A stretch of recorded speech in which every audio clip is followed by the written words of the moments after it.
दोस्तों, अगर कभी इमरजेंसी में आपने एक्टिवा के किक को यूज़ किया होगा बहुत दिन के बाद, सपोज आपका बैटरी डेड हो गया ऐसा कुछ, तो जब भी आप यूज़ करेंगे वो काम नहीं करता है, वो जाम हो जाता है। और इसके पीछे का रीज़न है ये देखिए, कुछ ऐसा कंडीशन होता है। अब ये डस्ट ये सब आता कहाँ से है? तो कुछ वेंटिलेशन के लिए जो एयर आता है उसमें डस्ट रहता है। उसके बाद मोस्ट ऑफ द ये जो है ब्लैक ब्लैक आपको दिख रहा है, ये जो बेल्ट और सेंट्रल क्लच का जो डस्ट होता है वो रहता है। और ये इतना ज़्यादा गंदा कर देता है इस एरिया को कि ये किक को जाम ही कर देता है। ये देखिए कितना मोटा लेयर है डस्ट का यहाँ पे। अब ये किक को जाम नहीं करेगा तो क्या करेगा? तो इमरजेंसी में आपका ये जो किक है काम नहीं करता है, तो इसका सॉल्यूशन क्या है?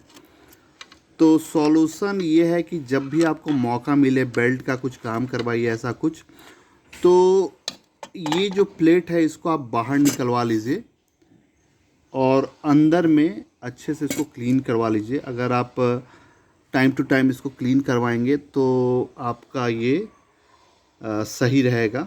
बट आई थिंक ये बहुत ही ओल्ड स्कूटर का है, तो कभी ये क्लीन हुआ ही नहीं होगा, किसी ने इस पर ध्यान ही नहीं दिया।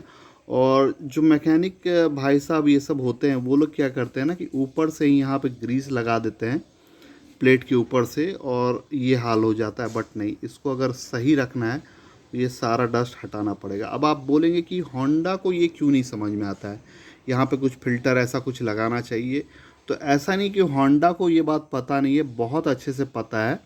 बट वही होता है कि अगर इसका कुछ अच्छा सा सॉल्यूशन देगी कंपनी तो इसका कॉस्ट भी बढ़ेगा। सपोज़ 500 1000 भी बढ़ता है, तो अब मार्केट में कंपटीशन इतने सारे स्कूटर हैं कि वहाँ पे दिक्कत हो जाता है। अब तो कंपनी का क्या रहता है कि मुझे सबसे कम प्राइस पे देना है, तो वहाँ पे ये दिक्कत आ जाता है। और होंडा ने एक बहुत चीप एंड बेस्ट इसका सॉल्यूशन भी निकाला है। अभी बहुत सारे एक्टिवा में आप देखेंगे कि किक ही नहीं रहता है, तो वो है ना रहेगा बांस ना बजेगी, अब जानते हैं आप। तो ऐसा भी, बट मुझे लगता है कि स्कूटर में किक होना बहुत ही ज़रूरी है। क्योंकि अगर सपोज मोटरसाइकिल में आपका प्रॉब्लम आया तो आप धक्का देके स्टार्ट कर सकते हैं, बट यहाँ पे सेंट्रिफ्यूगल क्लच रहता है और ये कितना भी धक्का दे दीजिए, हाथ से चक्के को खींच लिए, कोई फ़र्क नहीं पड़ता है। इसको स्टार्ट करने का एक ही होता है कि अगर बैटरी नहीं है तो किक, और किक भी नहीं रहेगा और कभी रात में कभी इधर उधर आदमी फंस गया तो बहुत ज़्यादा परेशानी हो जाएगा। और किसी के पास इतना टूल नहीं रहता है कि सब कुछ को रिपेयर कर सके, और बहुत प्रॉब्लम हो जाएगा। तो किक को हटाना स्कूटर में बहुत बड़ा मिस्टेक होगा। इसको थोड़ा सा इम्प्रूव करने की ज़रूरत है, ठीक है? तो नेक्स्ट टाइम आपका भी अगर किक जाम हो तो आप समझ सकते हैं कि अंदर में क्या कंडीशन होगा।